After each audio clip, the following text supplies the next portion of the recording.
আগস্টের 5 তারিখ খুব বেশি দিন যায়নি।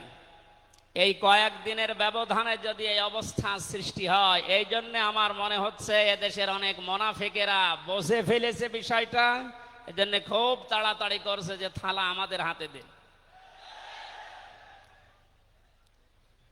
আমার দাদা একটা গল্প বলতেন।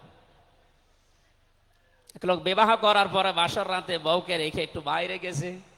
দাদি শাশুড়ি এসে বলছে, আমার কিন্তু পতি চাই, তুমি কি করবা আমি জানি না।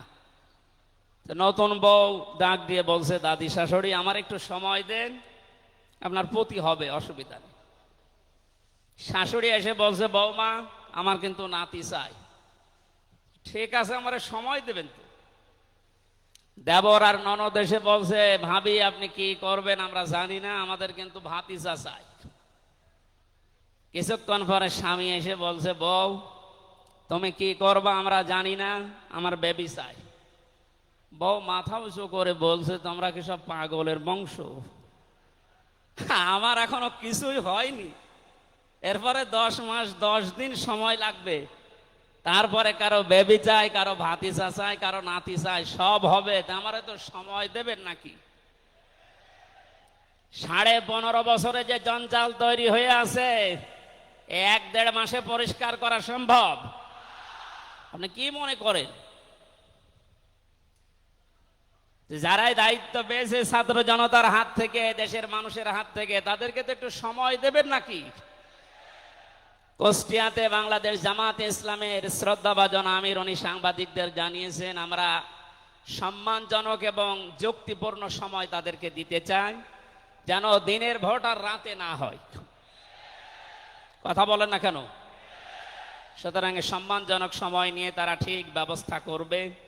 যারা খুব তাড়াতাড়ি করছেন, 10 মাস 10 দিন সময় দেবেন না, এমনিতেই বেবি অনেকে ফ্ল্যাক্সি লোড করে নিয়ে আসবে বাড়ি থেকে।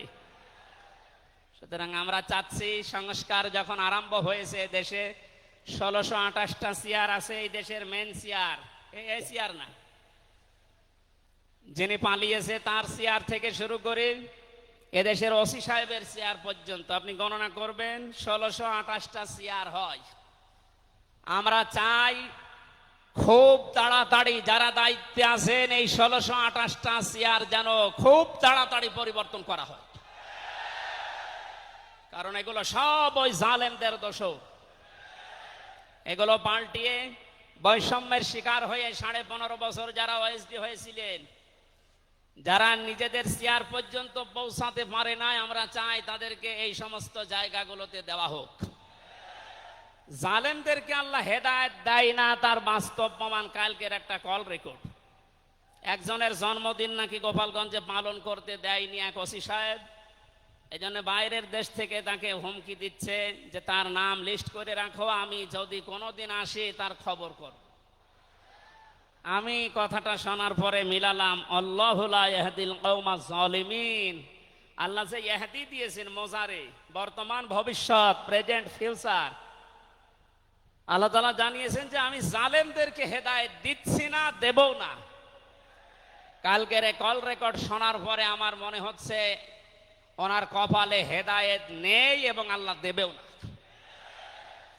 নয়তো এত কিছু হওয়ার পরেও এই লোকটা হুমকি দিতে পারে, আপনার বিশ্বাস হয়? হেদায়েত চাই না, কারণ আমরা হেদায়েত চাইলেও আল্লাহ দেবেন না। জালেমদের হেদায়েত দেবেন না, আল্লাহ নিজে জানিয়েছেন। কারণ জালেমদের বিরুদ্ধে মামলা দায়ের করবে আল্লাহ নিজে। এটা আমি বানালাম।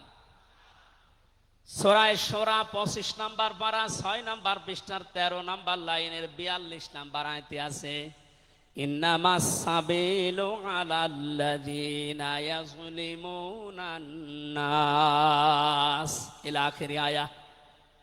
আল্লাহ পাক বলেন, অবশ্যই আমি আল্লাহ নিজে মামলা দায়ের করব, কেস করব, অভিযোগ দাখিল করব তাদের বিরুদ্ধে যারা মানুষ হয়ে মানুষের বিরুদ্ধে জুলুম করে। আল্লাহ ইয়াজলিমুন আল মুসলিমুনা দেননি যে মুসলমানদের উপরে যারা জুলুম করে, ইয়াজলিমুন আন নাস দিয়েছেন, যারা মানুষের উপরে জুলুম করে, অত্যাচার করে। এরা আমির হামজার মামলার আসামি না, এরা সরাসরি আল্লাহর মামলার আসামি। ষোলোশো ষোলোশো 1628 জন যারাই ছিলেন আর আপনারা কিন্তু বাংলাদেশের কারো মামলার আসামি না, সবাই এখন আল্লাহর মামলার আসামি। মামলার বাদী যত বড় হয় মামলা তত কঠিন হয় এবং জামিন পাওয়াও তত কঠিন হয়। আপনারা জানেন আমি 3টি বছর জেলে ছিলাম। আমার যে মামলা ছিল, আমার মনে হয় যদি সাজাও লাগিয়ে দিত সর্বোচ্চ 3 মাস। কিন্তু মামলার বাদী যেহেতু একেবারে আল্লাহর ওলি, এই জন্যে বহুবার মামলা সিএমএম কোর্ট, জজ কোর্ট, হাইকোর্টে ওঠার পরও বলে না, হবে না। এই কয়েকদিন আগে মামলা আমার সব খারিজ হয়ে গেছে। আমি মনে করলাম মাননীয় আদালতকে প্রশ্ন করি যে আমার এই মামলা তো আপনার কাছে 3 বছর ছিল, এতদিন তো কিছুই করেননি, হঠাৎ এখন বলছেন কোনো দোষ নেই, সব বেকসুর খালাস করে দিলাম। মামলাটা হাতে নিয়ে উনি বলছে এর ভেতরে তো কোনো মাল ম্যাটারেস নেই, কি দিয়ে বিচার করব, সব বাদ দিয়ে দিলাম। তো এতদিন এই কথা বললে তো আমার 3 বছর জেলে থাকা লাগে না। উনি এইটাই বলতো যে হুজুর আমার হাত বাঁধা ছিল। কি বাধা ছিল? এখন যেহেতু হাত খোলা, ন্যায় বিচার করতে পারছেন, আমরা চাই এদেশে যত চেয়ার আছে সব হাত যেন আবু সাইদের মতো এভাবে খোলা থাকে। এভাবে হাত খোলা চান না? কিয়ামতের আগে কোন জালেম এদেশের চেয়ারে আর আসতে পারবে না ইনশাআল্লাহ। সতর্ক থাকা লাগবে আমাদের। এই জন্য যারা তাড়াহুড়া করছেন আপনারা একটু শান্ত হন, আগে 10 মাস 10 দিন সময় দেন, বাসর হোক। কথা বলেন না কেন? আমি আর নিচে নামলাম না। আল্লাহ আপনাদেরকে সম্মতি দান করুন, আমিন।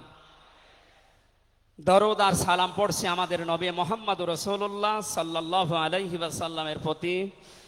আজকে সেই বিকাল 3টা থেকে শুরু করে রাত 9টা পর্যন্ত এদেশের পতিত যশা আলেমদের মুখে, ইসলামিক চিন্তাবিদদের মুখে এবং জাতীয় নেতৃবৃন্দের মুখে আপনারা নবীর সিরাত সম্পর্কে বিভিন্ন কথা শুনতেছেন। আমি লাইভ দেখছিলাম। আমার আজকের আলোচনার বিষয় রাসূল সাল্লাল্লাহু আলাইহি ওয়াসাল্লাম কেন একমাত্র আদর্শ। এই পয়েন্টের উপরে কোরআন শরীফ থেকে, হাদিস থেকে আমি 18টা পয়েন্ট বের করেছি। খুব সংক্ষেপে এর উপরে আপনাদের সামনে কথা উপস্থাপন করার চেষ্টা চালাবো ইনশাআল্লাহ। ওমা তাওফীকি ইল্লা বিল্লাহ। জবান খুলে কোরআনের এই সোনালী আয়াতটা একটু পড়েন। আউযু বিল্লাহি মিনাশ শাইতানির রাজিম। বিসমিল্লাহির রহমানির রহিম।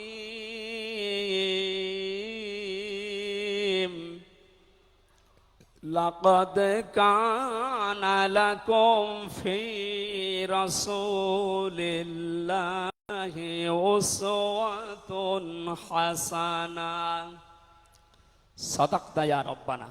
সূরা আহজাব 21 নম্বর আয়াতের প্রথম অংশ আমরা তেলাওয়াত করলাম। আমার আলোচনার বিষয় হচ্ছে বিশ্বনবী কেন একমাত্র আদর্শ। এ পৃথিবীতে বহু মানুষকে আমরা আদর্শের সৈনিক হওয়ার ঘোষণা দিতে শুনি, তারা স্লোগান পর্যন্ত দেয় আমরা সবাই অমক সেনা, ভয় করি না বুলেট বোমা।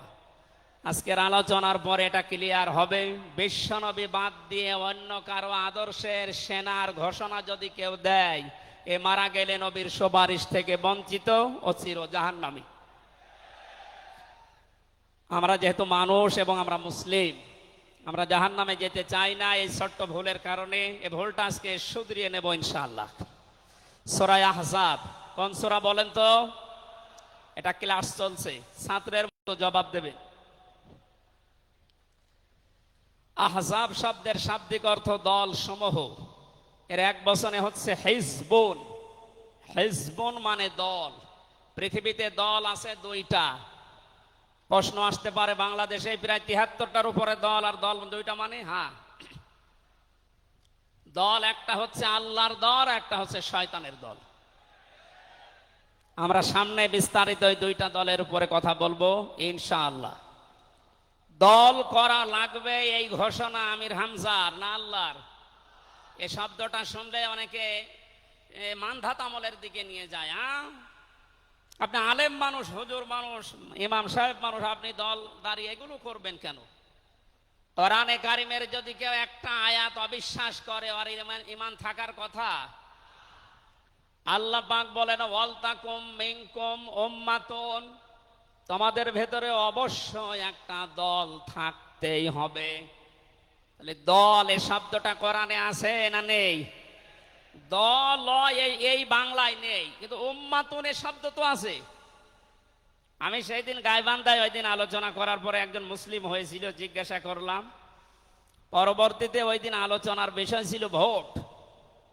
উনি শিক্ষিত মানুষ, আমারে জিজ্ঞাসা করছে আপনি ভোট এ শব্দ নিয়ে আসলেন, কোরআনে হাদিসে এই শব্দ আছে? এটা তো আরবি। হ্যাঁ আছে। আমানাত শব্দটা কোরআনে আছে। তাফসিরে মারিফুল কোরআন আল্লামা শফি রহমতুল্লাহ আলাইহি আমানতের প্রায় 19টা অর্থ দিয়েছেন। তার ভেতরে অন্যতম অর্থ হচ্ছে ভোট দেওয়া, রায় দেওয়া, সমর্থন দেওয়া। সুতরাং কেউ যদি ভোট এটাকে দুনিয়ার কোন বিষয় মনে করে এড়িয়ে যায়, সে কিন্তু মরণের পরে ধরা খাবে। কথা বলেন, আমরা আখেরাতে আদালতে ধরা খেতে চাই, আমরা বাঁচতে চাই। সুতরাং দল মাস্ট বি, করাই লাগবে। যে দলের কর্মসূচি দুইটা, তারা ভালো কাজে আদেশ করবে, অন্যায় কাজে বাধা দেবে। আল্লাহর ভাষা এরাই হচ্ছে সফল কাম দল। এদেশে যত দল আছে এই দুইটি কর্মসূচি কারা পালন করে আপনি অবশ্যই দেখতে পাচ্ছেন। আপনার বিবেকের কাছে প্রশ্ন করে আপনি সামনে আগাবেন ইনশাআল্লাহ। তাহলে নবীজি আমাদের জন্য একমাত্র আদর্শ কেন? এর 1 নম্বরে আমি পেয়েছি তার জীবনটা আমাদের কাছে পরিষ্কার। এই কারণে পৃথিবীতে আমরা যত নেতা নেত্রীকে মেনে চলতে দেখি, যে কোনো রাজনৈতিক দলের নেতা নেত্রী আপনি হন, ওই রাজনৈতিক দলে যাকে মানেন তার চরিত্র জীবন আপনার কাছে কিন্তু পরিষ্কার না। কথা বলে না কেন? আমি নাম ধরেই বলছি, আওয়ামী লীগ যারা করতেন, এখন আওয়ামী লীগ দেশে আছে কিনা আমি জানি না, আছে বললাম ওই যে 14%, ওরাও এখনো পর্যন্ত তওবা করে ফিরে আসার চেষ্টায় আছে। আল্লাহ যেন তাদেরকে তাওফিক দেন। আর যদি হেদায়েত না থাকে দোয়া করেও তো হবে না, আল্লাহ যেন তাদেরকে মায়ের কাছে পাঠিয়ে দেন। একটু আস্তে বলেন ভাই, এটা জোরে বলার দরকার নেই।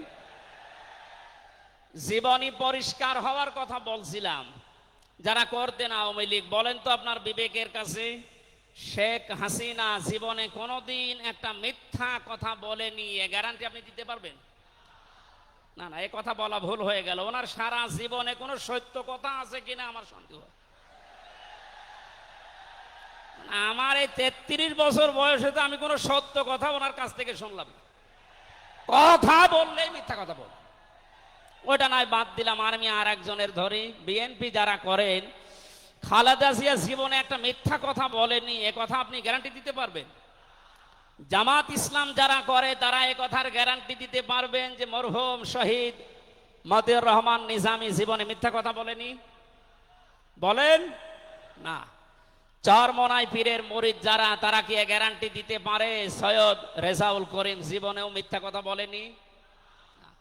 একজনের ব্যাপারে গ্যারান্টি আছে, আল্লাহ নিজে গ্যারান্টি দিয়েছেন, তার 63 বছরে একটা মিথ্যা কথা নেই।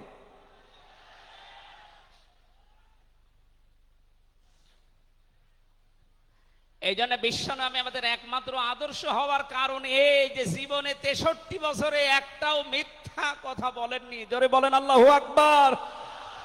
এটা যে কত বড় বিষয় আপনি চিন্তা করলে আপনি চিন্তার রেখা শেষ করতে পারবেন না।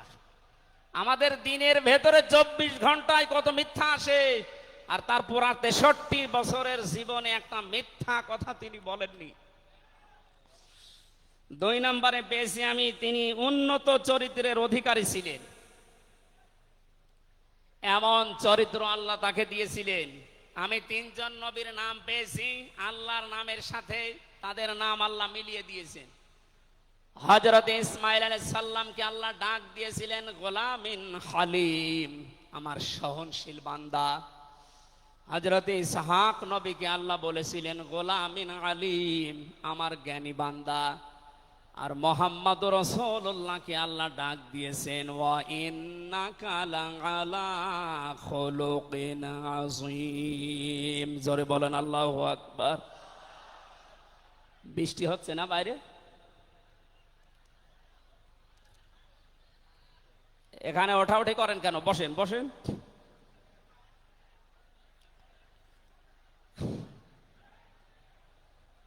এই কোরআনের আলোচনার ভেতরে কথা বললে কিন্তু গোনা হবে ভাই, কথা বলা যাবে না। কষ্ট হলে ওইভাবে থাকেন, কথা বলবেন না। 3 নম্বরে পেয়েছি আমি সূরা ইউনূসের 58 নম্বর আয়াতে আল্লাহ তাআলা জানিয়েছেন, বিশ্ব নবী তোমাদের জন্য একমাত্র আদর্শ হওয়ার কারণ তিনি শ্রেষ্ঠ সম্পদ। কুল বিফাদলিল্লাহি ওয়া বিরহমাতিহি ফাবিযালিকা ফালিয়াফরাহু হুয়া খায়রুম মিম্মা ইয়াজমাউন। নবী আপনি বলুন, তামাম দুনিয়ার মানুষেরা যা গেইন করে, যা অ্যাচিভ করে, যা অর্জন করে, যা কিছু পেয়ে আনন্দে আছে, আমি আল্লাহর কাছে এই পৃথিবীর শ্রেষ্ঠ সম্পদ হচ্ছে আপনি। জোরে বলেন আল্লাহু আকবার। সুতরাং আপনার আদর্শ পেয়েছে যারা, সে মানুষগুলো যেন আনন্দে থাকে, তারা যেন খুশি হয়। এজন্য আগস্টের 5 তারিখের আগ পর্যন্ত এদেশের 100 জনের মাত্র 15 জন মানুষ বিশ্ব নবীকে একমাত্র আদর্শ মানতেন। তারা খুশি ছিলেন, রাজি ছিলেন। মাত্র 1 মাস কয়েক দিনের ব্যবধানে এই যে 100 জনের এখন 58 জন মানুষ বিশ্ব নবী ছাড়া আর কাউকে বুঝতে চাচ্ছে না। সময়টা যেতে দেন, দেশের 100 জনের 100 জন মানুষ চাইবে বিশ্ব নবী ছাড়া কারো আদর্শ মানি না। সংক্ষেপ করছে আমাদের প্রধান অতিথি এসে পড়েছেন, এই জন্য 4 নম্বরে পেয়েছি এই পৃথিবীর ময়দানে বিশ্ব নবী মুহাম্মদুর রাসূলুল্লাহ হচ্ছেন আল্লাহর পক্ষ থেকে আমাদের জন্য, বিশেষ করে মুমিনদের জন্য সবচাইতে বড় অনুগ্রহ। সূরা আলে ইমরানের 164 নম্বর আয়াতে আল্লাহ ঘোষণা দিচ্ছেন, লাকাদ মান্নাল্লাহু আলাল মুমিনিনা ইয লাকাদ মান্নাল্লাহু আলাল মুমিনিনা ইয বাআসা ফীহিম রাসূলা ইলা আখির আয়া। অবশ্যই মুমিনদের জন্য এই পৃথিবীর ময়দানে বিশ্বনবী মুহাম্মদুর রাসূলুল্লাহ আল্লাহর পক্ষ থেকে একটা অনুগ্রহ। আমরা এক একটা আয়াতের ভেতরে বিভিন্ন তাফসীর অনুযায়ী যত কথা আল্লাহ জানিয়েছেন নবীর সম্পর্কে, এই প্রচন্ড গরমে আপনাদের কষ্ট হবে যেন আমি খুব সামারাইজ করছি। 6 নম্বরে পৃথিবীর ময়দানে বিশ্বনবী একমাত্র আদর্শ হওয়ার পেছনে কারণ এই, তিনি গোটা জাহানের জন্য ছিলেন একমাত্র রহমত। সূরা আম্বিয়ার 107 নম্বর আয়াতে আল্লাহ এই ঘোষণা দিয়েছেন, ওমা আরসালনাকা ইল্লা রাহমাতাল লিল আলামিন। বলেন আল্লাহু আকবার।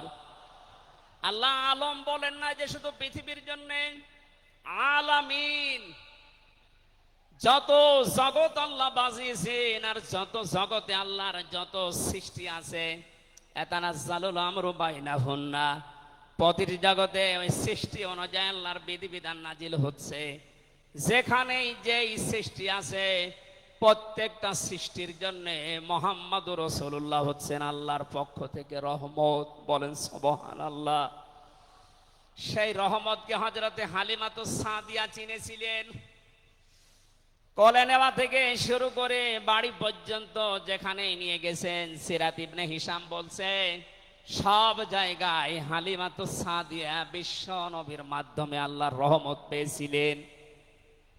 সিরাত বিশ্বকোষের ভেতরে পেয়েছি আল্লাহর নবীকে হযরতে হালিমাতুস সাদিয়া যেদিন কোলে তুলে নিলেন, হযরতে হালিমা বলেন আমার স্তনে দুধ ছিল না, মুহাম্মদুর রাসূলুল্লাহকে কোলে নেওয়ার সঙ্গে সঙ্গে আমাদের স্তন, আমার স্তন দুইটাই দুধে পরিপূর্ণ হয়ে গেছে।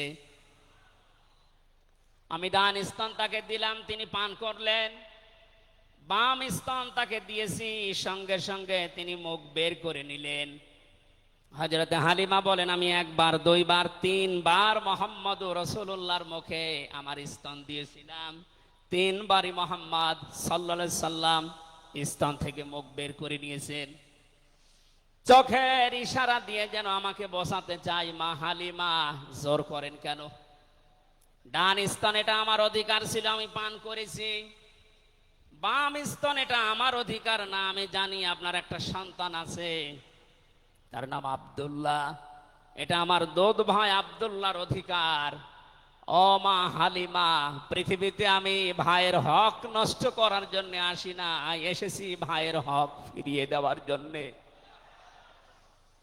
ঢাকাবাসী, যেই নবী মায়ের কোলে বসে ভাইয়ের হক নষ্ট করেন নাই এই রবিউল আউয়াল মাসে, সেই নবীর উম্মত আমরা এখন যারা দাবি করছি, অধিকাংশ গুলোই দেখতে পাই যত বড় হচ্ছি তত ভাইয়ের হক মারার জম হচ্ছি। এটা তো রবিউল আউয়ালের শিক্ষা ছিল না? হযরতে হালিমা বলেন, তাকে যে গাধার উপরে তুললাম দুর্বল ছিল, সঙ্গে সঙ্গে সবল হয়ে গেছে। বাড়িতে পৌঁছাতে দেরি, কুয়ায় পানি ছিল না, কুয়া ভর্তি হয়ে গেছে। খেজুর গাছে খেজুর ছিল না, বিশ্ব নবী মুহাম্মদুর রাসূলুল্লাহ যেহেতু রহমত, আমার খেজুর গাছে খেজুর পরিপূর্ণ হয়ে গেছে। সুতরাং ওনাকে যেখানেই নেওয়া হয় সেখানে যদি রহমত আসে, আমাদের এই মাথা থেকে পা পর্যন্ত, রান্নাঘর থেকে আন্তর্জাতিক জীবন পর্যন্ত, আজকের এই সিরাত অনুষ্ঠানে যদি সিদ্ধান্ত নিয়ে যেতে পারি সব জায়গায় তাকে ছাড়া কাউকে মানব না, অবশ্যই আল্লাহ পাকে 56,000 বর্গ মাইল রহমত বরকত দিয়ে ভরে দেবেন। কথা বলেন ঠিক কিনা? আল্লাহ যেন এটা দেন আমাদের মাধ্যমে, বলেন আমিন। 6 নাম্বারটা 7 নাম্বারটা খুব গুরুত্বপূর্ণ, এইটার ব্যাখ্যা করার জন্য আমি 8-10 মিনিট সময় নিলাম, একটু খেয়াল করবেন। বিশ্বনবী আমাদের একমাত্র আদর্শ, এই কারণে 7 নাম্বার পয়েন্টে আমি কোরআন থেকে নিয়েছি। গণা মাপের গ্যারান্টি শুধু তার আদর্শ অনুসরণের মাধ্যমে। পৃথিবীতে বহু মানুষ আছে, বহু বিশ্ব নেতার দাবি অনেকে করছে, অনেকে বিশ্ব মানবতার দাবি করছে, অথচ বিশ্ব নেতা হওয়ার জন্য যে 7টা কোয়ালিটি লাগে আমরা অধিকাংশ মানুষের ভেতরে পাই না, আন্দাজে শুধু ঢোল বাজায়। এ পৃথিবীতে বিশ্ব নেতার দাবি করতে পারেন নবীরা, রাসূলরা। কথা বলেন ঠিক কিনা? এই পৃথিবীতে বিশ্ব নেতৃত্ব দেওয়ার দাবি করতে পারে নবী রাসূলরা। এ কথার সাথে একমত আছেন? আমরা একজন নবীর নাম বলছি, হযরত ঈসা রূহুল্লাহ। তিনি জন্মের পরে তার জাতির লোকেরা তাকে অবৈধ, হারামজাদা, এরকম উল্টা পাল্টা নাম দিয়ে ডাকতো। হযরতে মরিয়ম আলাইহিস সালামের কাছে যখন জিজ্ঞাসা করেছে জাতির লোকেরা, বিয়ে হয়নি, সন্তান পেলে কোথায়, খুব খেয়াল করে শুনবেন। হযরতে মরিয়ম ইশারা দিয়েছিলেন দোলনার দিকে, ফাশারাত ইলাইহি ক্বালু কাইফা নুকাল্লিমু মান কানা ফিল মাহদি সাবিয়্যা। তিনি ইশারা দিয়ে বললেন, এই যে দোলনায় যে ছেলেটা আছে ওকে জিজ্ঞাসা করো ওর জন্মের পরিচয় বলতে পারবে। ওরা বলছে ছোট্ট বাচ্চা কথা বলবে কি করে? সঙ্গে সঙ্গে দোলনা থেকে হযরতে ঈসা তার এই জাতির লোকের এই কথার উত্তর দিয়েছেন, জবাব দিয়েছেন, ক্বালা ইন্নী আবদুল্লাহ আতানিয়াল কিতাবা ওয়া জাআলানি নাবিয়্যা ওয়া জাআলানি মুবারাকান আইনামা কুনতু ওয়া আওসানি বিস-সালাতি ওয়াজ-যাকাতি মা দুমতু হাইয়্যা। বলেন আল্লাহু আকবার। দোলনা থেকে হযরত ঈসা বললেন, আমি অবৈধ সন্তান না, আমি জারজ না, আমি আল্লাহর বান্দা। আল্লাহ পাক আমাকে জামানায় নবী করে পাঠিয়েছেন এবং আমাকে সামনে কিতাব দেবেন। আমাকে তিনি ওসিয়ত করেছেন, আদেশ দিয়েছেন আমি যেন সালাত আদায় করি, যাকাত আদায় করি যতদিন আমি জীবিত আছি। আমার মা আর বাবার সাথে, মায়ের সাথে যেন আমি ভালো ব্যবহার করি। এখানে কয়েকটা পয়েন্টের দিকে তাকান। হযরতে ঈসা তিনি নিজের পরিচয় দিতে গিয়ে প্রথমে বললেন, আমি আব্দুল্লাহ, আল্লাহর বান্দা। আল্লাহ আমাকে জামানার নবী করে পাঠিয়েছেন এবং কিতাব সামনে আমাকে দেবেন। আজ পৃথিবীর ময়দানে যারা বিশ্ব নেতা হওয়ার কথা জানায়, যাদেরকে দাবি করা হয়, দেখেন তো এ মানুষগুলোর বাবা এক ধর্মের, মা আর এক ধর্মের। জন্ম আপনার আগে বৈধ হওয়া লাগবে, এরপরে বিশ্ব নেতা। যে 7টা পয়েন্ট আছে আয়াতের তাফসিরে, অত জোরে বলার দরকার নেই, আপনি বুঝলেই হবে। বিশ্ব নেতা হওয়ার জন্য প্রথম কোয়ালিটি থাকবে, আপনার জন্ম হওয়া লাগবে বৈধ। এ পৃথিবীর প্রত্যেকটা নবীর জন্ম ছিল বৈধ, কোন নবী অবৈধ না। কথা বলেন। অথচ এখন অনেককে এমন দাবি করে আকাশে তোলা হচ্ছে যার মা এক ধর্মের, বাবা আর এক ধর্মের। আমি বাকি 6টা নাই বললাম। ঢাকাবাসী, এবার আসেন তো সূরা আলে ইমরানের 131 নম্বর আয়াতের এই ব্যাখ্যাটা বলার জন্য আমি এই আশপাশে যাচ্ছিলাম। বিশ্ব নবীকে অনুসরণ করলে জীবনের গোনা মাপের গ্যারান্টি দিয়েছেন কে? এতদিন আয়াত যেভাবে শুনেছেন ওইভাবে না, যেহেতু এখন ডিজিটাল যুগ, ডিজিটাল কায়দায় শোনা লাগবে। কুল ইন কুনতুম তুহিব্বুনাল্লাহা ফাত্তাবিউনি ইউহিব্বুকুমুল্লাহ ওয়া ইয়াগফির লাকুম যুনুবাকুম আল্লাহু গফুরুর রহিম। এটা তাফসিরে ফি জিলালিল কোরআনে সাইয়্যিদ কুতুব বিস্তারিত দিয়েছেন, আমি শুধু ইঙ্গিত দিচ্ছি, একটু তাকান। আল্লাহ পাক বলেন, নবী আপনি বলুন, যদি আল্লাহকে ভালোবাসি এ দাবি তোমাদের থাকে, এ দাবি আমাদের আছে না নেই? আল্লাহকে আমরা ভালোবাসি এ দাবি আছে না নেই? আল্লাহ বলেন দাবি যারা করে তাদেরকে আপনি বলেন যে ফাত্তাবিউনি, তারা যেন আপনার অনুসরণ করে। আল্লাহ পাক বলেন তারা যদি আপনার অনুসরণ করে ইউহিব্বুকুমুল্লাহ, আমি আল্লাহ নিজেই তাদেরকে ভালোবাসা আরম্ভ করব। আমি যদি কাউকে ভালোবাসি তার জীবনের অপরাধগুলো মাফ করে দেই, আমি গফুর, আমি রহিম। এ পর্যন্ত বাংলা অর্থ ছিল। এবার আসেন ব্যাখ্যায়। এদিকে আসেন আপনারা, এদিকে আসেন। ফাত্তাবিউনি, আমার অনুসরণ করো, আমাকে দেখে দেখে চলো। এখন এই অনুসরণ করা লাগবে কি নবীজির জীবনের আংশিক না পূর্ণাঙ্গ? আরো জোরে বলেন, আংশিক না পূর্ণাঙ্গ? আব্দুল্লাহ ইবনে উবাইর দিকে তাকান, এ লোকটা অনুসরণ করেছিল কিন্তু আংশিক। এই জন্য মুনাফিকের সর্দার হয়ে মারা গেছে। কথা বলেন ঠিক কিনা? তার নামাজ ছিল রসুলের মতো, রোজা ছিল রসুলের মতো, নবীজির পেছনে হজ করেছে, নবীজির সাথে, বিশ্ব নবীর সাথে ইফতারি করেছে, কিন্তু বিশ্ব নবী এই পৃথিবীর নেতা এটা সে মানত না। আজ বাংলা সহ বিশ্বে বহু মুসলমান এই থিওরিতে আছে, তারা নামাজ রসুলের মতো পড়ে, রোজা রসুলের মতো রাখে, কিন্তু সমাজ নবীজি, রাষ্ট্র নবীজি 10 বছর কোরআন দিয়ে চালিয়েছিলেন, এইটা মানতে তারা রাজি না। এ মানুষগুলোর অনুসরণ হচ্ছে আংশিক না পূর্ণাঙ্গ? সুতরাং আংশিক অনুসরণ করলে আল্লাহ কি আপনাকে ভালোবাসা আরম্ভ করবে? না। ইউহিব এটা মোজারে, বর্তমান, ভবিষ্যৎ, প্রেজেন্ট, ফিউচার। যখন আপনি পূর্ণাঙ্গ অনুসরণ করার জন্য দাড়ি থেকে, মাথা থেকে শুরু করে পা পর্যন্ত, রান্নাঘর থেকে শুরু করে আন্তর্জাতিক জীবন পর্যন্ত সব জায়গায় বিশ্ব নবীকে অনুসরণের সিদ্ধান্ত নিয়ে নেমে পড়বেন, আল্লাহ তখন ভালোবাসা আরম্ভ করবে। আয়াত অনুযায়ী এদেশে এখনো যারা পূর্ণাঙ্গ অনুসরণ আরম্ভ করেননি, একটু নিজের দিকে তাকিয়ে ভাবেন তো। আপনি 14 বার হজ করতে পারেন, 24 বছর রোজা রাখতে পারেন, প্রতিদিন 72 রাকাত নামাজ পড়তে পারেন নফল, কিন্তু এখনো পর্যন্ত আল্লাহর ভালোবাসা আপনি পাওয়া শুরু করেন।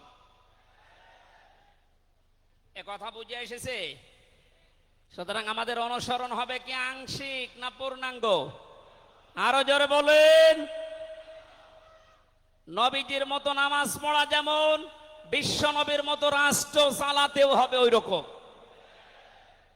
নবীজি জানিয়েছেন, মান মাতা ওয়ালাম ইয়াখযু ওয়ালাম ইউহাদ্দিস বিহি নাফসাহু মাতা আলা শুবাতিন মিনান নিফাক। যে লোকটা মরে গেল কিন্তু তার এই চিন্তা ভাবনা ছিল না যে জমিন আল্লাহর কোরআন দিয়ে চলুক, এই লোকটা মুনাফিক হয়ে মরবে, কেউ তাকে বাঁচাতে পারবে না। অথচ এই হাদিসটা সামনে নিয়ে বাংলাদেশে আমরা এখনো অনেককে নামাজ পড়া, রোজা রাখা, দাড়ি রাখা, জুব্বা গায়ে দেওয়া মানুষকেও মুনাফিক হয়ে মরার সম্ভাবনা দেখতে পাচ্ছি। কথা বলে ঠিক কিনা? সুতরাং আমরা চাই নবীজি যেভাবে নামাজ পড়েছিলেন, বিশ্ব নবী যেভাবে রাষ্ট্র চালিয়েছিলেন, ওইভাবে আমাদের এই দেশটাও 10 বছর চলুক।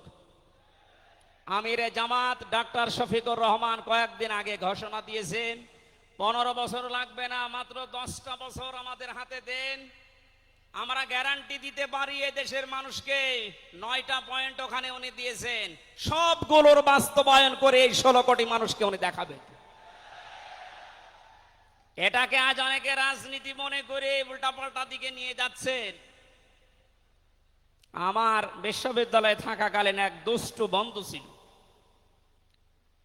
10 বছর নবী কোরআন দিয়ে রাষ্ট্র চালিয়ে বলতে পেরেছিলেন, খায়রুল কুরুনি করনি, আমার যুগ শ্রেষ্ঠ যুগ। আমাদের দেশটা 53 বছর স্বাধীন হয়েছে, 1 বছরও কোরআন দিয়ে চলেছে। এই জন্য তো কোনো জিনিস নিরাপদ না। আমার ছোট দাদা উনি বলছিলেন যে হজে যাওয়ার পরে দেখি একটা ঘড়ি পড়ে আছে, মোবাইল ঘড়ি। চিন্তা করলাম নেব না, মনের ভেতরে ভয়, যদি ধরা পড়ে যায় তাহলে তো মানুষ, এ দেশে তো ধরা পড়লে আবার হাত কেটে দেবে, দেশে যাওয়ার পরে মানুষ বলবে হাজী সাহেব চোর। এই ভয়তে নিলাম না। কি করি, অতক্ষণ দাঁড়িয়ে থেকে কেউ নেয়ও না, কারো পায়ের নিচে পড়ে আবার নষ্ট হয়ে যাবে, তুলে নিলাম এদিক ওদিকে তাকিয়ে। হারানো জিনিস যেখানে জমা দেয় ওই জায়গায় জমা দিলাম। ওনারে জিজ্ঞাসা করলাম, ভাই মোবাইলের দাম কেমন হবে? উনি আমারে বলছে, ইয়া হাজিউল হজ্জা তাইনা বিলাদুকা, হে হাজি দেশ কোথায়? দাদা বলে, জি তুমেন বাংলাদেশ। বাংলাদেশ থেকে এসেছি। আপনার বাংলাদেশের টাকার মান অনুযায়ী এই ঘড়ি মোবাইলের এটা দাম হবে 72,000 টাকা। কত? 72,000 টাকার মোবাইল পড়ে আছে, ঘড়ি কেউ নিচ্ছে না। এদেশে থাকবে? বলেন। সাধারণ মানুষের কাছে থাকা দূরের কথা, দরবেশের কাছে থাকবে 36,000 কোটি টাকা।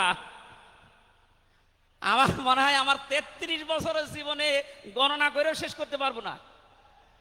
পদ্মা সেতু আর একটা বানিয়ে এখনো 4,000 কোটি টাকা রাষ্ট্রে থেকে যেত। কথা বলেন।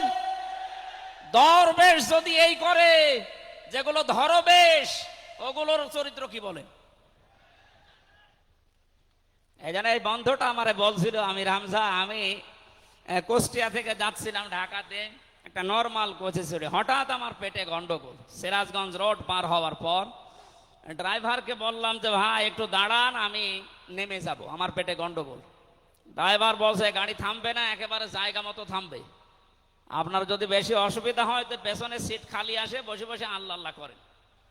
ও বলছে আমার পেটে গন্ডগোল, একে আল্লাহ আল্লাহ থামে? পেছনে যে দেখি কয়েকটা সিট খালি পড়ে আছে, ওই যে পলিথিন দেয় বমি করার জন্য, একটা নিলাম, 2 সিটের মাঝে বসে ওই কাজ করলাম। চিন্তা করলাম এটা যদি রেখে চলে যায় তাহলে আমার তো বদনাম হয়ে যাবে। পকেট থেকে একটা সাদা রুমাল ছিল, ওইটা বের করলাম, টাইট করে বাঁধলাম, পেছনের জালানা খুলে ফেলে দেব। আল্লাহর ইশারা পেছনে আসছিল মোটরসাইকেলওয়ালা, পড়বে কি পড়বে একেবারে মোটরসাইকেলের সামনে। ও বলছে জালনা দিয়ে তাকিয়ে আছি, দেখলাম মোটরসাইকেলওয়ালা এদিকে ওদিকে তাকিয়ে, ও মনে করছে নতুন রুমালে থপ করে পড়লো কি।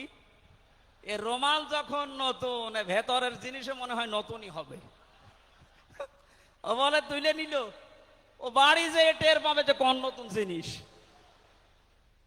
এই জন্য বলছে হামজা, আমাদের দেশে পায়খানা পর্যন্ত নিরাপদে নেই, এর বাস্তব প্রমাণ আমারটা।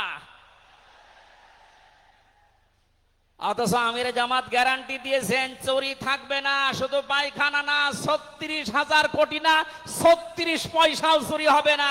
10 বছরের জন্য ছেড়ে দেন দেশটা। আপনারা ওনার সাথে একমত কিনা? কারা কারা ওনাদের হাতে দিতে চান দেখি, লিল্লাহে তাকবীর।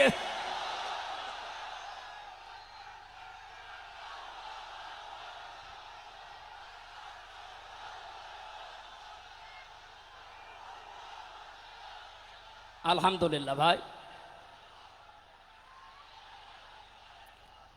এটা রেকর্ড হচ্ছে। এটা শুধু এই সামিয়ানার নিচে নেই, 18 কোটি মানুষ শুনতেছে।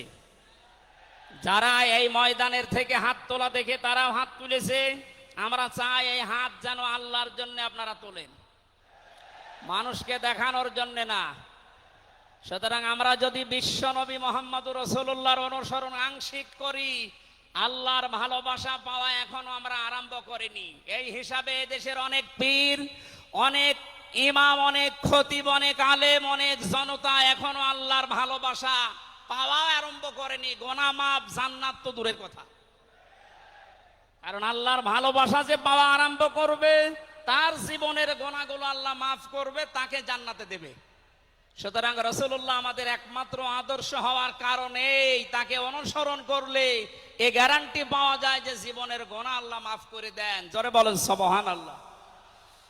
9 নম্বরে পেয়েছি, বিশ্ব নবীর সাথে কেউ যদি বিয়াদবি করে তাহলে সে ধ্বংস হয়ে যাবে। আপনি তাকান, তার আপন চাচা আবু লাহাব, এটা যদি সিরাতুন নবী মাহফিল, আমাদের ঢাকাতে এগুলো হয়তো নেই, এগুলো চট্টগ্রাম আর সিলেট বিভাগে বেশি পাওয়া যায়। রবিউল আউয়াল মাস আজকে শেষ, এ মাস আসলেই অনেককে দেখি নবীর জন্ম নিয়ে, নবীর মিলাদ নিয়ে আনন্দে আত্মহারা হয়ে যায়। পরিষ্কার ভাষায় বলছি, বাংলার মানুষেরা, নবীর মহাব্বত, নবীর ভালোবাসা মাস্ট বি লাগবেই। কিন্তু নবীর জন্ম নিয়ে, নবীর মিলাদ নিয়ে যদি কেউ শুধু আনন্দ করে মেতে থাকে, নবীর আদর্শর কোনো খোঁজ নেই, আপনি এই মুহূর্তে জেনে নিতে পারেন যে আপনি জাহান্নামী। তার প্রমাণ নবীদের আপন চাচা আবু লাহাব আর আবু তালেব। এই দুইজন চাচা নবীর আদর্শ পেয়ে খুশি ছিল না, তারা নবীর জন্ম পেয়ে খুশি ছিল। নবীর মিলাদে, নবীর জন্মে তারা এত খুশি হয়েছিল, আবু লাহাব নিজের কাজের মেয়েকে পর্যন্ত আজাদ করে দিয়েছিল। আবু তালিব নিজের সন্তান হযরতে আলীকেও কাছে রাখতো না। আল্লাহর নবীর জন্মে লোকটা এত বেশি খুশি হয়েছিল, যতদিন পর্যন্ত তার আন্ডারে ছিল নবীজি, ততদিন নিজের ছেলে বাদ দিয়ে বিশ্ব নবীকে কাছে রেখে ঘুমাতো। অথচ তাদের পুরা দুইজনের জীবন আমি পড়ে দেখেছি। দুইজন চাচা, বিশ্বনবী মোহাম্মদুর রাসূলুল্লাহর দুইজন চাচা শুধু নবীর জন্ম মিলাদ নিয়ে আনন্দে ছিল, আদর্শ পেয়ে তারা আনন্দ করে নাই, মেনে নেয় নাই। জন্য দুইজনেই জাহান্নামী। বলেন নাউজুবিল্লাহ। সিস্টেম অপর পৃষ্ঠায় দেখুন, আরো দুইজন চাচার নাম আমরা জানি, হযরতে হামজা, হযরতে আব্বাস রাদিয়াল্লাহু তাআলা আনহুমা। এই দুইজন চাচা শুধু নবীর জন্মে মিলাদে খুশি ছিলেন না, তারা নবীর আদর্শ পেয়ে খুশি হয়েছিলেন। এই জন্য দুইজনেই জান্নাতি। বলেন সুবহানাল্লাহ। হযরতে হামজা, হযরতে আব্বাস যে জান্নাতে গেছে কোনো সন্দেহ আছে? আল্লাহ কোরআনের আয়াত নাযিল করেছেন তাদের নামে, রাদিয়াল্লাহু আনহুম ওয়া রাদু আন। আল্লাহ পাক বলেন, আমি তাদের উপরে রাজি হয়ে গেছি যেমন তারা আমার উপরে রাজি। সুতরাং হযরতে আব্বাস, হযরতে হামজা দুইজনেই নবীর আদর্শ মানার কারণে জান্নাতি। আমরা এদের মতো হতে চাই। বলেন আমিন। এখানে একটা কথা আছে, হযরতে হামজা আব্বাস রাদিয়াল্লাহু তাআলা আনহু, তিনি কিন্তু অনেক আগে মুসলমান হয়েছিলেন, গোপনে তো প্রকাশ করেননি। এই মাসলাটা বলছি এই কারণে, 152 জন সমন্বয়কের ভেতরে 108 জন বাংলাদেশ ইসলামী ছাত্র শিবিরের নেতা এবং পরীক্ষিত কর্মী। তারা আজ অনেক জালেম এবং অনেক মুনাফিক পর্যন্ত, এমন অনেক আলেম নামে জালেম পর্যন্ত এই বিষদগার করছে। নাম যেহেতু দেখেছে ছাত্র শিবির, এই জন্য তাদের চুলকানি। কেন ওরা এতদিন পরিচয় প্রকাশ না করে এই কাজ করলো? ওরা মুনাফিক, ওরা শয়তান। যেখানে বিশ্বজিতের মতো হিন্দু সে রেহাই পায় না, সেখানে পরিচয় দিয়ে মার খাবে। সুতরাং সাদিক সাহেব এবং এস এম ফরহাদ ভাই সহ যারা পরিচয় গোপন করে এই জালেমের বিদায়ের জন্য এই বিপ্লব আমাদেরকে এনে দিয়েছেন, তাদেরকে প্রত্যেক থানায়, জেলায়, রাজধানীতে সংবর্ধনা দেওয়া দরকার। তারা এটা এমনিতেই করে নাই, তারা হযরতে আব্বাসের জীবন থেকে করেছে। অথচ হযরত আব্বাস রাসূলের বিরুদ্ধে বদরের ময়দানে বিরুদ্ধে যুদ্ধ করার জন্য আবু জাহেলের পক্ষ নিয়ে গিয়েছিল, অথচ তিনি ওই সময় মুসলমান। তার মানে নিজের পরিচয় গোপন করে বাস্তবতার নিরিখে স্থান কাল পাত্র ভেদে একটা কৌশল, এটা একটা হেকমা। ও জীবনে কোরআনই পড়ে নাই, হাদিস পড়ে নাই, ও ফতোয়া দিচ্ছে যে এ হচ্ছে মুনাফিক। এই জন্য ওনারা যা করেছে, আমি এখানে 9টা পয়েন্ট এনেছিলাম। সাদিক সাহেব ভাই সহ এস এম ফরহাদ ভাই সহ 108 জন যা করেছে, সব নবীদের থেকে, নবীর মাদের থেকে, নবীর সাহাবীদের থেকে, নবীদের চাচার থেকে শিক্ষা নিয়ে এই হেকমতটা অবলম্বন করেছে। আল্লাহ তাদেরকে যেন সর্বোচ্চ মাকাম দান করেন, বলেন আমিন। আসতেছে মেহমান। বেয়াদবি করলে যে মানুষের জীবন ধ্বংস হয়ে যায় রাসূলের সাথে, তার প্রমাণ পেয়েছি নবীর চাচা আবু লাহাবের জীবন থেকে। বিশ্ব নবী যখন সাফা মারওয়া এই পাহাড়ের উপরে উঠে দাওয়াত দিচ্ছিলেন, এই লোকটা ডাক দিয়ে বলেছে, তাব্বালাকা লিহাজা জামাতানা ইয়া মুহাম্মদ, হে মুহাম্মদ তুমি ধ্বংস হয়ে যাও। তাফসিরের কিতাবে সূরা লাহাবের তাফসিরে পড়েছে, আবু লাহাব মুহাম্মদুর রাসূলুল্লাহকে শুধু ধ্বংস হয়ে যা এ কথা বলে নাই। সামনে একটা পাথর ছিল, পাথরটা হাতে নিয়ে নবীজির দিকে এভাবে নিক্ষেপ করেছিল। ঢাকাবাসী খুব খেয়াল করে শোনেন, এখানে আমার 2টা পয়েন্ট আছে। আবু লাহাব 1500 বছর আগে মুহাম্মদুর রাসূলুল্লাহর দিকে যে পাথর নিক্ষেপ করেছিল, তাফসিরে ফি জিলালিল কোরআন মুফাসসির লিখেছেন সাইয়্যিদ কুতুব, যে নবীজির সামনে পাথরটা পড়েছিল, নবীজির শরীরে লাগে নাই। আল্লাহ পাক সঙ্গে সঙ্গে তার জন্য কোরআনের আয়াত নাজিল করলেন, শুধু এই হাতের জন্য না, তাব্বাত ইয়াদা আবি লাহাবি ওয়া তাব। ইয়াদানে ছিল শব্দটা, ইয়াদাদি বচন আল্লাহ দিয়েছেন, অথচ আবু লাহাব পাথর নিক্ষেপ করেছিল কয় হাত দিয়ে? আরো জোরে আরেকবার বলেন। আল্লাহ যে তার 2 হাতই ধ্বংস করে দিলেন। জবাব দিয়েছেন মুফাসসির এইভাবে, আবু লাহাব যদিও এভাবে পাথর নিক্ষেপ করেছিল, 1 হাত দিয়ে কিন্তু তার বাম হাত একটু নড়াচড়া করে সাপোর্ট দিয়েছিল। আপনি যদি এখান থেকে একটা কোনো কিছু নিক্ষেপ করেন এভাবে, এই হাত দিয়ে শুধু কাজ হবে না, এই হাতও নড়াচড়া করে সাপোর্ট দেবে। আল্লাহ এইটাও সহ্য করেন নাই। নবীজির বিরুদ্ধে যারা অবস্থান নিয়েছে, যে যতটুকু তার সাথে যারা সাহায্যে ছিল, সহযোগিতায় ছিল, আল্লাহ তাদেরকেও ধ্বংস করে দিয়েছেন। এই 15.5 বছরে আল্লাহর নবীর আদর্শকে, তার শিক্ষাকে, শিক্ষা ব্যবস্থা থেকে ডাইরেক্ট ডান হাতের মতো, অনেকে বাম হাতের মতো পেছন দরজা দিয়ে নাড়াচাড়া করে উল্টিয়ে ফেলেছিলেন। এই কথা বলেন না কেন? হযরতে আবু বকর আর নবীজির সেই সারে গারে সুরের সেই ঘটনাটা আমাদের শিক্ষা ব্যবস্থা এখন আর নেই, এগুলো তুলে ওখানে বাবার জীবনী বসিয়েছেন। সুতরাং নবীজিকে যারা আঘাত দিয়ে শিক্ষা ব্যবস্থা থেকে 96% মুসলমানের এই দেশে নবীর আদর্শ বাদ দিয়ে অন্য কাউকে যারা বসাতে চেয়েছিলেন, যারা ডাইরেক্ট এগুলো করেছিলেন, যেগুলো মন্ত্রণালয়ের দায়িত্বে ছিল, বাম হাত দিয়ে যারা পেছন দরজা দিয়ে নাড়াচাড়া দিয়েছেন, উপদেষ্টা মণ্ডলের ভেতরে 2 জন আছে, তারা সমকামিতা প্রমোট করছেন, আমরা শুনতে পাচ্ছি। পাঠ্যপুস্তকে যে পরিবর্ধন আনার চেষ্টায় আছেন, 96% মুসলমান কিন্তু ঘুমিয়ে যায়নি, এরা এখনো জেগে আছে।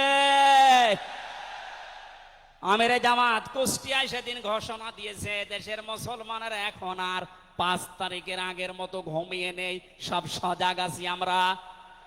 আরো জোরে বলেন। সুতরাং যারা ডান হাত দিয়ে চেষ্টা করছেন আল্লাহ বিরোধী, রাসূল বিরোধী, মানবতা বিরোধী এই কাজগুলোকে প্রমোট করার জন্য, বাস্তবায়নের জন্য, আর পেছনের দরজা দিয়ে যারা বিভিন্ন নাম নিয়ে আবুল আহাবের বাম হাতের মতো নাড়াচাড়া দিচ্ছেন, আল্লাহ পাক যদি ধরে আবুল আহাবের মতো ডান হাত বাম হাত সব কিন্তু ধ্বংস করে ছাড়বে। এই জন্য আমরা সাবধান বাণী উচ্চারণ করছি। এগুলোই যারা আছেন, আমি নাম নিলাম না, ছাত্র জনতা যেভাবে আপনাদেরকে উপদেষ্টা বানিয়েছে, আপনি 152 জনের 108 জনের দেখতে পারছেন না। এই মানুষগুলো কি চাই? 108 জন না, আমি 152 জনের সাথে যোগাযোগ রেখে দেখেছি, সবাই চায় এদেশে আল্লাহর বিধান চালু হোক। এই রবিউল আউয়াল মাসে রাসূলের চরিত্র যেভাবে শুনি ওটা যেন বাস্তবে দেখতে পাই, সেটা চালু হোক। 53 বছর তো দেখলে বাবা চালিয়েছিল, দুর্ভিক্ষে মরিছে অনেকে, আমি দেখি না, আমার তো 33 বছর, এ মুরব্বীরা দেখেছি। স্বামী চালিয়েছিল অনেকের, অনেকের চাচা চালিয়েছে 9 বছর, ভাবি চালিয়েছে, এমনকি বউ চালিয়েছে, এটা তো দেখলাম। এখন শুধুমাত্র কোরআন দিয়ে চললে, নবীর আদর্শ দিয়ে চললে দেশটা কেমন দেখা যায় এটা দেখতে বাকি আছে। এটা আপনারা দেখতে চান না সামনে? আমার জীবনের সবচাইতে বড় শখ, আকাঙ্ক্ষা, তামান্না এইটা যে চর্ম চোখে যেন আল্লাহ আমাকে দেখায় যে 56,000 বর্গ মাইল তার কালাম দিয়ে চলছে। এটা দিয়ে চললে যে কেমন দেখা যায়, এটা মিনি জান্নাত হয়ে যাবে। আপনি বিশ্বাস করেন এটা মিনি জান্নাত হয়ে যাবে। অনেকের এখনো পর্যন্ত শ্বশুর ভয় দেখাচ্ছে। আমির জামাত সেদিন বলেনি যে শ্বশুর ভয় দেখাচ্ছে মেয়েদেরকে যে তোমাদের ঘর বন্দি করে রাখবে। অনেকে যারা ডাইল খায়, মামা বাবা খায়, লাল পানি খায়, এরা কি খাবে? দেশটা যদি কোরআন দিয়ে চলে, নবীর আদর্শ দিয়ে চলে, পুরা দেশটা হয়ে যাবে মসজিদের মতো। মসজিদে প্রবেশ করলে যত বড় বিড়ি খোর হোক, যত বড় ডাইল খোর হোক, যত বড় বাবা খোর হোক, আর লাল পানি যেই খায়, ওই পরিবেশে গেলে কেউ কি চাইবে যে একটু লাল পানি খাই? কারণ পরিবেশটাই রহমত দিয়ে ভরপুর। কথা বলেন ঠিক কিনা? এই জন্য মসজিদে প্রবেশ করতে হলে আল্লাহর রহমত আমরা কামনা করি। আল্লাহুম্মা আফতাহলি আবওয়াবা রহমাতিক। পুরা জায়গাটাই রহমত দিয়ে ভরপুর। আল্লাহর কোরআনের বিধান সেখানে চলে, এজন্য পুরা জায়গাটা রহমত দিয়ে ভরপুর করা। এই দেশটায় যদি আল্লাহর বিধান চালু হয়, রাসূলের আদর্শ চালু করতে পারি আমরা, পুরা দেশটা হয়ে যাবে মসজিদের মতো। তখন আর লাল পানি খেতে, বিড়ি খেতে আপনার মনে চাইবে না ইনশাআল্লাহ। আপনি জান্নাতি হয়ে মারা যেতে পারবেন, এই গ্যারান্টি আমরা দিতে পারি। সুতরাং আমরা রাসূলের সাথে কোনো বিয়াদবি যেন না করি। আমার মনে হয় মেহমান এসে গেছে আমাদের মাঝখানে।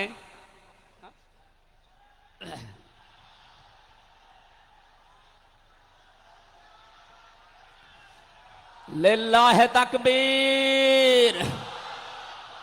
আওলাদে রাসূলের আগমন, আওলাদে রাসূলের আগমন।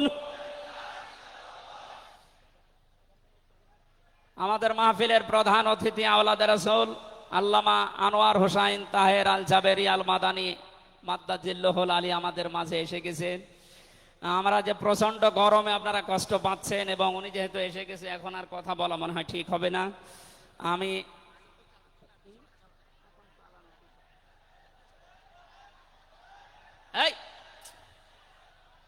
এখানে যা বসা আছে সব আমার উস্তাদের উস্তাদ। এই জন্য আমি কথা বলতে চান, পয়েন্টগুলো শেষ করছি। 10 নম্বরে পেয়েছি তিনি শরীয়ত প্রণেতা, হ্যাঁ বললে হালাল, না বললে হারাম, সুতরাং তার সম্মান অনেক বেশি। 11 নম্বরে তিনি ছিলেন দাঈ ইলাল্লাহ, তিনি ডাকতেন শুধুমাত্র আল্লাহর দিকে। কার দিকে? আমি একটা পয়েন্ট এখানে বলি, খুব খেয়াল করে শুনবেন। সূরা হামিম সেজদার 33 নম্বর আয়াতটা এতদিন যেভাবে শুনেছেন ওইভাবে না, একটু ভালো করে খেয়াল করে শোনেন। আল্লাহ পাক বলেন, ওমান আহসানু কাওলাম মিম্মান দাআ ইলাল্লাহি ওয়া আমিলা সালিহান ওয়া ক্বালা ইন্নানি মিনাল মুসলিমিন। ওই লোকটার কথার চাইতে আর উত্তম কথা কে বলে দুনিয়ায়? যে লোকটা আল্লাহর দিকে মানুষকে ডাকে, নিজে ভালো ভালো কাজের আঞ্জাম দেয়, আর নিজে পরিচয় ওপেন করে যে আমি একজন মুসলমান। আমি কি বাংলার মুসলমানেরা? আপনি আয়াতের দিকে তিনটা বিষয় খেয়াল করেন। এদেশে কম বেশি আমরা ৯৬% যেহেতু মুসলমান, এই জন্য আল্লাহর দিকে আমরা ডাকি, এটা আমি মেনে নিলাম। ২ নম্বরে ভালো ভালো কাজের আঞ্জাম আমরা নিজের জায়গা থেকে,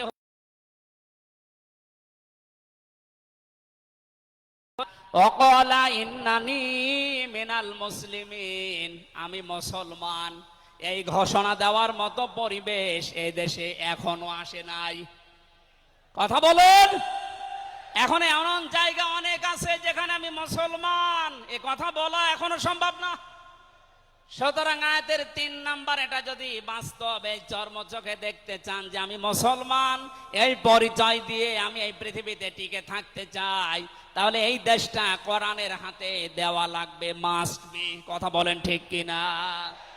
সুতরাং আমাদের এখন থেকে ডাক হবে কোনো পীরের দিকে না, কোনো বাবার দিকে না, আমাদের একমাত্র ডাক হবে আল্লাহর দিকে। জোরে বলেন আমিন। ১২ নম্বরে বেশি তিনি যুদ্ধবন্দীদের সাথে এমন ভালো আচরণ করতেন। ইয়ামামার একজনের নাম পড়লাম হাদিসের পাতায়, বিগ লিডার ছিলেন এই লোকটা, সামামা ইবনে ওয়াসাল রাদিয়াল্লাহু তাআলা আনহু। বদরের ময়দানে তিনি ধরা পড়লেন, সাহাবীরা তাকে বেঁধে রেখেছে মসজিদের ভেতরে খুঁটির সাথে। নবীজি এসে বললেন, সামামা কেমন লাগে তোমার, কি আচরণ আমার কাছে আশা করো? লোকটা বলে, মুহাম্মদ সাল্লাল্লাহু আলাইহি সাল্লাম, আপনি আমাকে মেরেও ফেলতে পারেন, ছেড়েও দিতে পারেন। নবীজি তাকে বললেন, সামামা এই দুনিয়ায় শেষ দুনিয়া না, আর একটা জগৎ আমাদের সামনে আসে। ইসলামের বিশাল কিছু তার সামনে তুলে ধরলেন। বাড়িতে যাওয়ার পরে নিজের হাতে রান্না করে খাবার পাঠালেন তার জন্য। দ্বিতীয় দিন আবার তাকে দাওয়াত দিলেন ইসলামের। বিশ্ব নবী নিজে উটের দুধ এক সাহাবীকে দিয়ে দহন করিয়ে গরম করে পাঠালেন। মনে হচ্ছে তিনি জামায় আদর করছেন, অথচ সে লোকটা যুদ্ধবন্দী। একটা যুদ্ধবন্দী মানুষের সাথে বিশ্ব নবীর যে আচরণ, এ পৃথিবী অবাক হয়ে গেছে। অথচ এই ১৫.৫ বছরে যুদ্ধবন্দী না, কারাবন্দী, তাও অন্যায় ভাবে। আরে ভাই, আমার তো ৩ বছর পরে যেহেতু মামলা খালাস করে দিয়েছে, আদালত কর্তৃক প্রমাণ হয়েছে যে আমি নির্দোষ, আমার কোনো দোষ নেই, তাহলে আমার মামলার আয়ু থেকে শুরু করে একেবারে ওই উপর পর্যন্ত যিনি পালিয়েছেন, এ পর্যন্ত যারা জড়িত ছিল, আমি চাই তাদের প্রত্যেকে যেন ৩ বছর জেলে থাকে। এইটাই ন্যায় বিচার হবে। কথা বলে না কেন? আমার জন্য ৩ বছর, ব্যারিস্টার আরমানের জন্য ৮ বছর, 11 বছর। কত বছর? আপনি যে চট করে ঢুকে পড়বেন, আগে 11 বছর থাকেন, এরপরে